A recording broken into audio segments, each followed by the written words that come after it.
Well, gotta indulge in one of my favorites. Every now and then, on Billboard's Hot 100, I like to pick something out, a personal favorite, one of Mr. DJ's personal favorite, and play it for you. It's a pretty obscure record.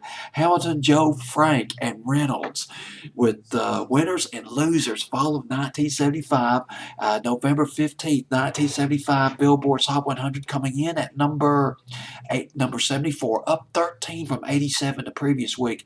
It'll eventually go up to number 21 on Billboard's Hot 100. Hamilton, Joe, Frank, and Reynolds. Formerly, they were in the band called the T-Bones, and they had that fantastic instrumental, the Alka-Seltzer commercial. No matter what shape your stomach is in, big instrumental for them back around the spring of 1966. And they left the group, or the group disbanded. But anyway, bottom line was Hamilton, Joe, Frank, and Reynolds, they got a deal with Dunhill Records in 1970. Don't pull your love out on me, baby. It just hurts too much. Gonna fly right out of here without a single word. What's it all about? Don't pull your love out in the summer of 1971. They had a couple of minor things after that, and Reynolds. I didn't tell you all the guys in that group. It was Dan Hamilton, lead vocal. He passed away back in 1993. Joe Frank Carallo, and Tommy Reynolds. Tommy Reynolds left the group. A group. I guess you can call it a group.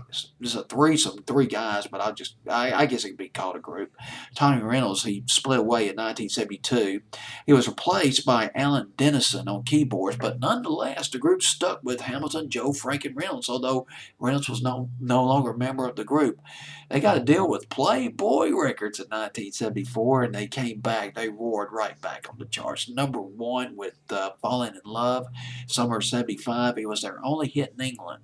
Went to number 33 in England. And then Winners and Losers came after that. And went to number 21 on Billboard's Hot 100 for 15 weeks. That's it.